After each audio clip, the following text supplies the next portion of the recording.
Welcome back to the Wasteland Builders. In today's Wasteland Survival course, we're looking at transports and a very valuable tool for keeping your units alive and kicking, in addition to other tactical advantages. I'm in here just on a brand new game as the Fallen Soldier, and I just wanted to show off, we have the Outrider here, and I've already just stuck one of my militants into it. And I want to show off a little bit of why this is so good. I'm going to go ahead and move these guys out. So first thing, we're in kind of a rough terrain here, but is movement. This guy has 3 movement, and I can zip over here. If I had a unit inside the transport, they get the benefit of its movement. This is pretty obvious. So we have 5. Now here, unfortunately, I've just got a bunch of rivers in my way, but the thought is the same. We can move up and get a lot more distance covered. I'm just going to plop something down here. Whatever. Another thing that is nice is if you get into danger, you can have your units hop into a transport to heal up. So I'm going to go ahead and drive up here. Oh, we're going to end turn. Ready for whatever's out there. Oh my goodness. And have them run in front of me. Okay, so we shot with him. Let's go ahead and have you hop out. So let's say we're here. I'm actually going to let them damage me. Okay, so we take some damage. Oh no, another unit. I didn't plan that, but that was perfect actually.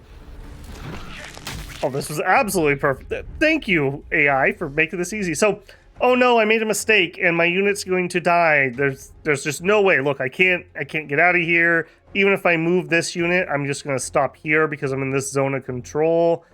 He's dead. There's nothing I can do about it. Or we could just hop inside the rover, and either the rover can keep fighting if that's something I want to do, or we could just say, later, suckers, and drive away. This is especially good on the Fallen Soldier, as my cargo here will continue to get the healing from Fallen Soldier. In addition, units inside of transports automatically heal because they're not using up their movement or action points. Now, on this turn I won't because I did use my movement, but on future turns we won't. And there are different transports that might have another bonus, like healing units inside of them. I know the Cyber one does. Let's go ahead and flop over to that other save and take a look at it. All right, we are in an autosave from my emulated Mind playthrough, and this is what I wanted to show. This is the cyber transport that you get from the vehicle building at the beginning of the game. It's what unlocks with it. The Excelsior Marauder. And I want to point out something that's really interesting for that specifically. It is an assault transport. This means that when things disembark, they can actually move normally. Under normal transports, if I was to get out, I could only go in a hex right adjacent to where I'm at. But an assault one, we can actually take our full move. I mean, look how far I can go. I could grab this guy and make it all the way over here. Pretty dang nice if we compare that. So let's say I drive up to here and then I hop out. This unit just went from this hex here to that hex there, and I can still shoot. That's a lot of movement. If I was moving him by himself, he would have gone here, and then the rivers would have slowed me down. It would have been like here. This is 3 turns worth of movement, essentially, in one single turn. Same thing applies. If I was wounded or something, I could hop back in the transport. And this transport specifically, I don't have it here, but we have a tech that, I'm not going to spend time searching for it, that heals things that are inside of my transport. So just another reason to get wounded units back inside and healing. Beyond that, sometimes in this game, you have a long ways to go. In this game, we had a big fight up in this corner, and the final enemy of the campaign was down here. Now, these guys were up here finishing clearing it out, so they didn't come down with the rest of my units. However, as you can see with that movement, much quicker. The Excelsior Marauder is a hover unit, so we can move over water. We're unaffected by roads, rivers, and bleeds. That is a lot of saved movement. You can just look at the terrain here. All this river, all this bleed. It is slow, slow, slow sometimes. This can speed us up a lot. And getting through there is important. Beyond that, I believe everyone has a transport, although at the moment the voice transport is not coming to me. Put that down in the comments below if you can remember what the voice transport is called. There are also some in the airports. Let me pause for 1 second and I will find where he is at. All right, here he is. At tier 4, this does require the Canticle of Dusk, and it is a biological transport.